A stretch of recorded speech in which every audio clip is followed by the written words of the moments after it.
Let me introduce Sebastian real quick. He's the head of customer insight at Deutsche Bahn. And this is a company with 322,000 employees. And as such, he knows a bit about how to convince leadership and other stakeholders within the big enterprise. So that's why I'm pretty honored he joins us today. He has actually over 20 years of experience in insights, and he's even a podcast host and a trainer himself. So welcome, Sebastian. Thank you for having me, Frank.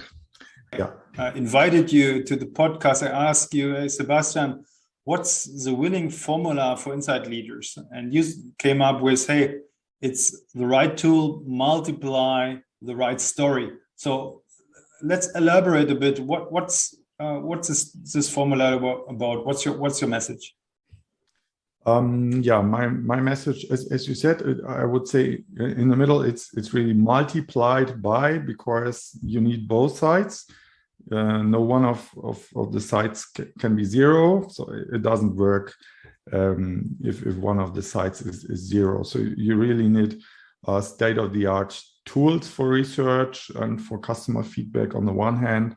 But that's not all. You still have to bring the messages to the management and to relevant people. So you also have to tell a good story. And if you manage both together, that's I call it the Big Bang. So I think that's the 2021 research success formula for an insights manager within a company. Yeah, so it's first off, I totally agree to that, because I always say to people who are in favor of storytelling, be aware if you don't have the right insight, storytelling is actually lying. Very hard. Yeah, it is. You can come up with a great story, which is basically a lie if you don't have the right insight. So that's why I really love your formula. But let's get more specific. First of, what are the right tools? I would not say there is a one-fits-it-all tool, but I would talk a little bit more about my situation at Deutsche Bahn, where we have lots of different stakeholders from different areas, lots of different topics to be researched, but all of them are connected to a customer journey of a private passenger. That means it's really about from A to B, from your home to your to your target or so. And that means first you are looking for the optimal kind of connection, maybe by your phone or website. Then you buy a ticket, you come to the station either by your private car or by taxi or by bus or whatever, also bike. And then you have the situation at the station itself. Then you have maybe a high-speed train you're joining, and another connection to a regional train until you reach your target in the end. And that's a lot of different steps that we can manage well as Deutsche Bahn or not well.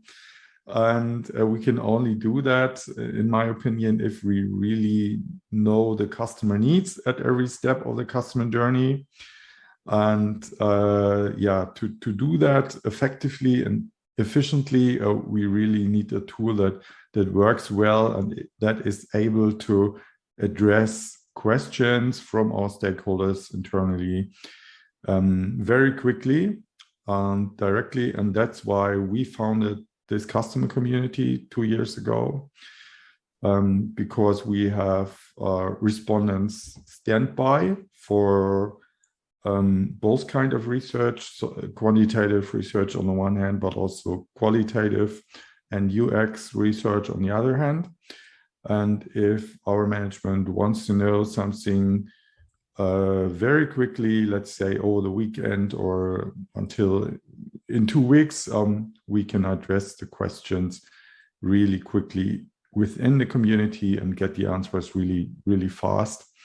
And that's the tool that we use very successfully since 2 years. We did almost 200 research projects since then. Also a lot of DIY research. Almost every project was DIY. In my opinion, that's also a success factor when addressing the management, because that is the most direct way between the research itself and the stakeholder or the management. So that's why normally I hire people who are really experienced in research and can do that themselves, so that we don't need so many agencies in between. So what are you outsourcing? What are you doing yourself? What's the criteria for that? Yeah, let me talk about the distribution first. I would say it's only 10 to 20% that we are currently outsourcing. It's normally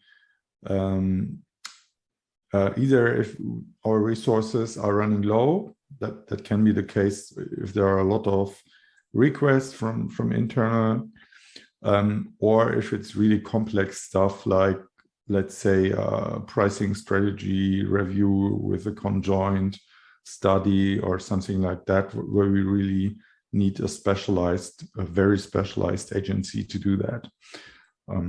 That is the stuff that we almost every time we are outsourcing it.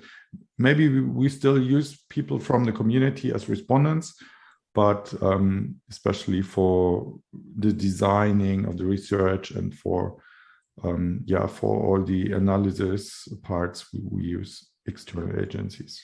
So what exactly is a piece which becomes better when doing it yourself? On the one hand, it gets faster normally because it's door to door, even in COVID times still. But you are also closer and more. There's a direct line to your internal requester, and you can really read his mind, what he wants. There's no agency or other person in between.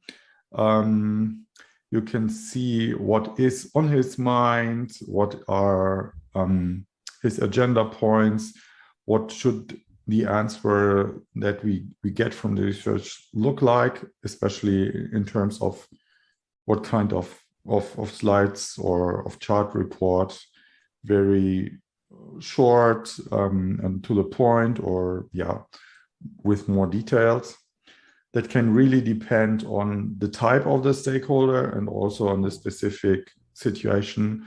And you can really read this much better if you do DIY, from my point of view.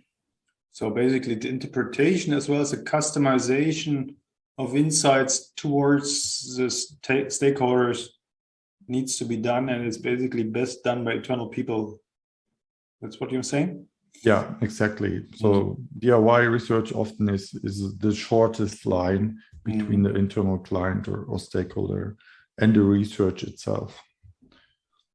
So then the right tool is a one part, which is, I understood correctly, a certain mix of tools, but also having DIY and having a customer community. By the way, what's the difference between, is it the community or is it the customer panel? I would say 20 years ago or 10 years ago, everybody would have called it a panel.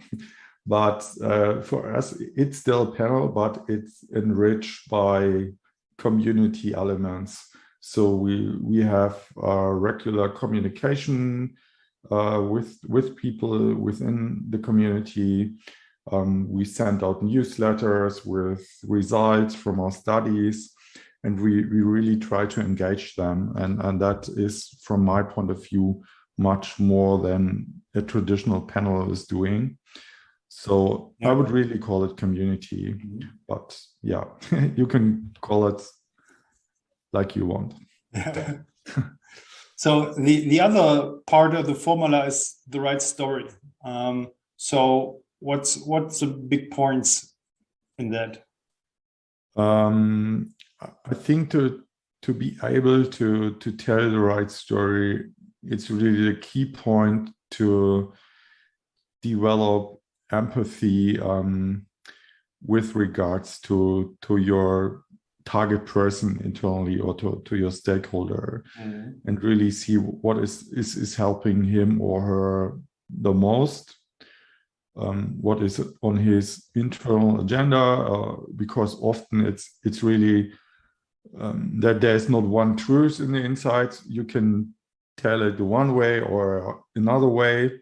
You can focus on this point or that point, and you can really do that only from my point of view if you in the first step you develop empathy and read his mind.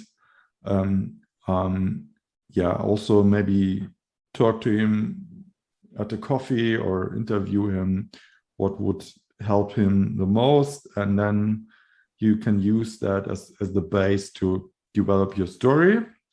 There are also some technical points I'm using, especially when presenting to management. So like always starting not with the details, for example, not with methodology details, but really with the key insights, like 3 or 4 or 5 bullet points on one page and in a bigger font.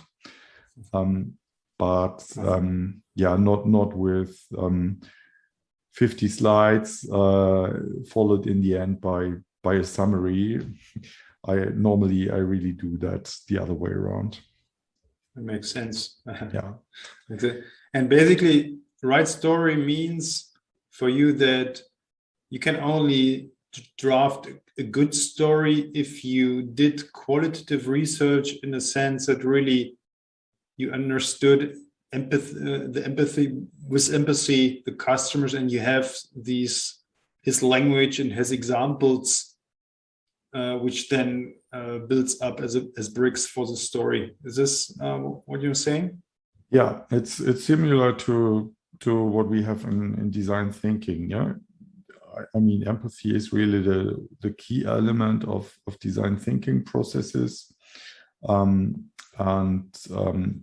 From my point of view, also a good story can only start if I really get a feeling for my internal client or customer, and then I'm able to develop a story that really fits his or her needs. So that's the starting point for me. How do you overcome the typical biases you have in qualitative research?